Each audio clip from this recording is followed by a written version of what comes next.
Hey guys, welcome back. Your coach here with Rick and Farmer for Barbie, where we don't trust, we verify and operate with integrity and transparency.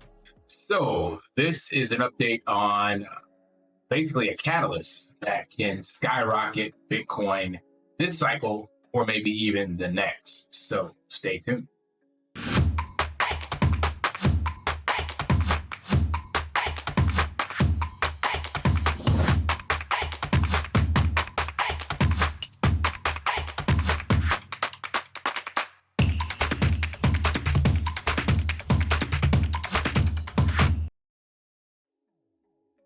All right, so in previous videos, we've talked about nation state adoption and countries putting Bitcoin on their balance sheets, adopting a Bitcoin strategy.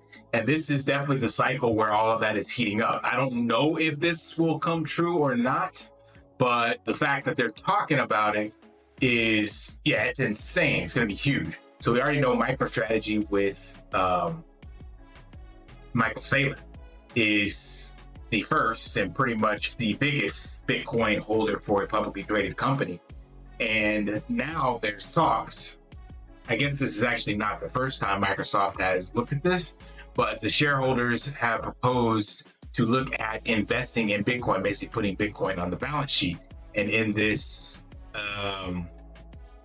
what do you call this? This document that they submitted, it is line number 5, assessment of investing in Bitcoin.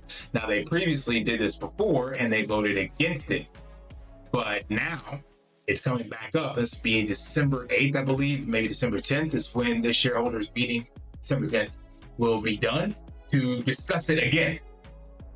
And I say this is huge because the minute a company like this, Microsoft, Nvidia, Amazon, something like that, decides to just adopt some sort of Bitcoin standard,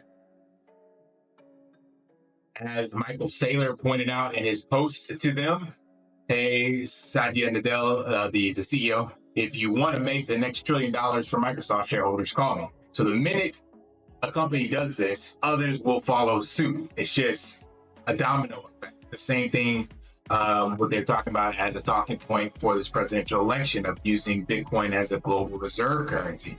Or not global reserve currency, start putting it in the Federal Reserve.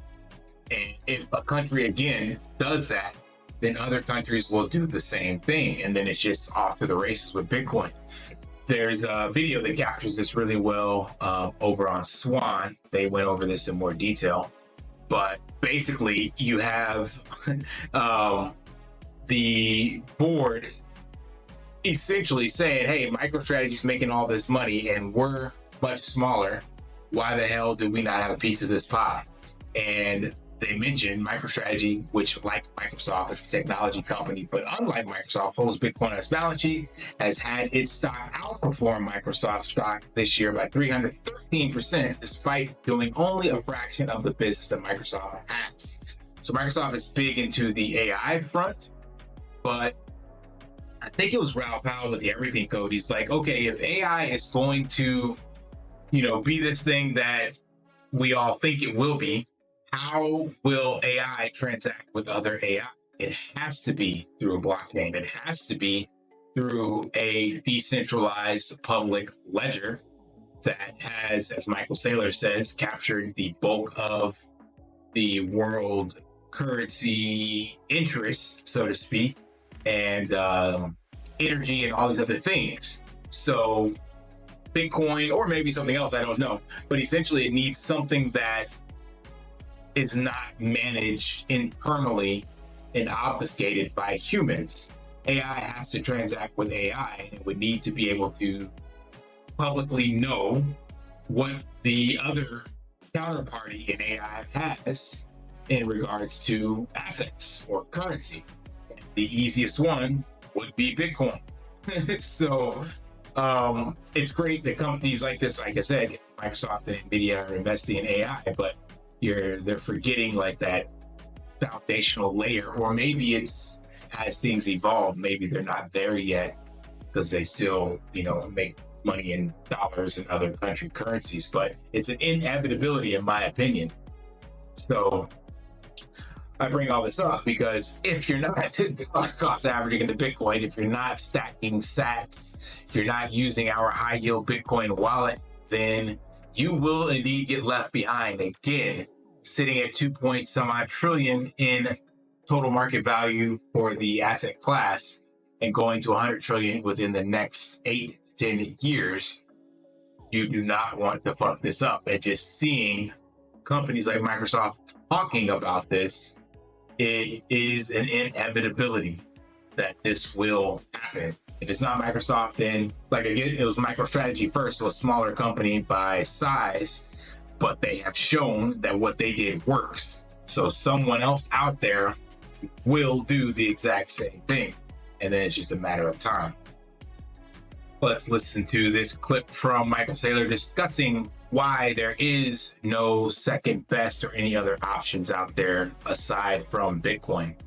A win. We launched Bitcoin as the 40th try and the first one with the right monetary policy, the right cryptography, and an equitable launch. Satoshi launches it, walks away forever, disclaims beneficial ownership. It's an immaculate conception. Okay, what if somebody else launched another crypto network with an immaculate conception? There's been 5 million cryptos launched. Most of them are not immaculately conceived. Some of them still have the founding teams that are getting rich off of them. When there's a founding team getting rich off of them with a jet and with an office or with a mansion, it doesn't look immaculate. There's no Satoshi in a swimming pool flying his jet around as a billionaire, right? That's Maybe why he is, we don't know. We don't know who he, she, they are. And the point is, we absolutely know there isn't because the coins have not moved in 15 years and we can see them. Now you have an interesting issue, which is why is Bitcoin the winner? It's because all the smart money in the world decided that's the winner. Did it have to be? Well, no, it's like, why do we speak English? Because all the rich, powerful people decided on English. Could it have been a different language? It could have been French. Napoleon wanted it to be French, but it wasn't French. It was English. Why do we use base 10 math? Because all of the rich, powerful engineering companies use it. Is it the only form of math? No, there's base 2, base 8, base 16. So Bitcoin is the protocol that the rich, powerful, smart people chose. Okay, so you can fork it and create your own, and you will have to find stupid, poor people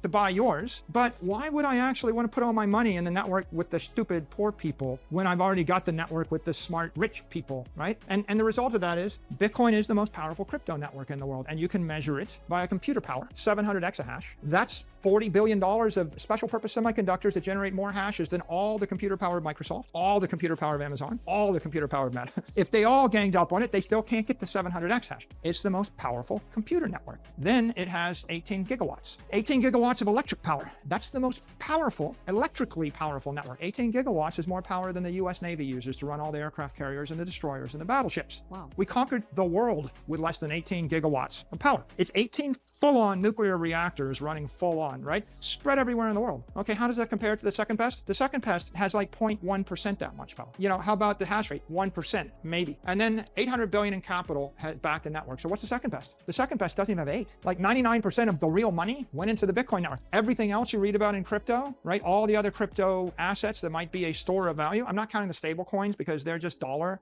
pegged, but everything else probably doesn't even have 8 billion. It might have a few $1 billion, right? So it's like 99% to 99.9% dominant. And then you go to the political power. Well, there's 420 million crypto people that love crypto, but what's the reserve asset of crypto? Bitcoin. 420 million voters, and then 200 million people that hold an instrument backed by Bitcoin. So what's the...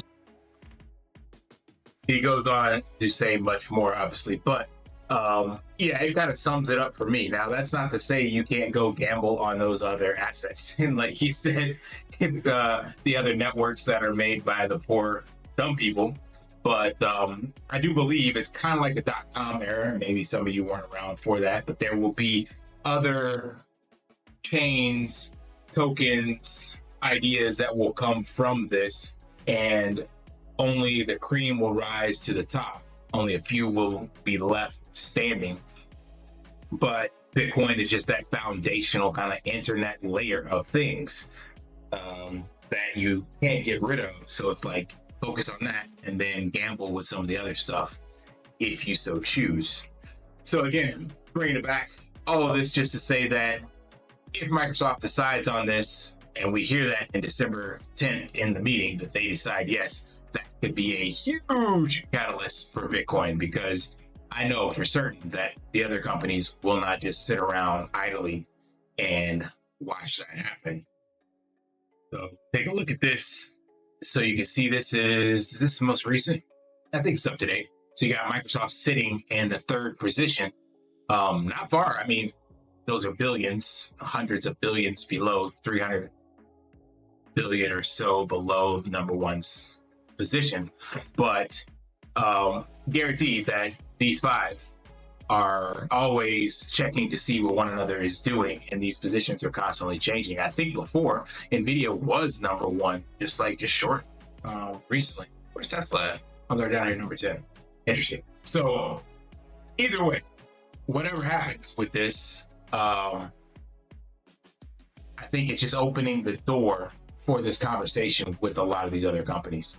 And once one of them does it, it's going to be a snowball effect, in my humble opinion. So $112 trillion asset class for all the top companies, 10,000 companies. That's insane. And Bitcoin or coin market, yeah, we're sitting at a $2.2 trillion asset class. Now, these obviously sell real products, but the future is digital. So how much of these can turn to digital equivalents of things? I have no idea, living in a metaverse or whatever, but there's a lot of potential is what it all boils down to. Anyway, that's all. Smash that HBO spectrum, help brother out, like, subscribe, comment down below, and until next time, live daily and achieve your possible. See you. Want to pay your in real life bills with crypto? How about send crypto directly to anyone with a bank account? Spritz Finance is a decentralized solution to be your own bank and connect your crypto earnings to real-world bills and payments. They do not take custody of your assets and allow support on multiple blockchains and Web3 wallets. Sign up below using my referral link and you will get $50 back when you make your first $50 bill payment with crypto. Additionally, I will be using referral bonuses to airdrop, donate, or burn based on community feedback. Sign up now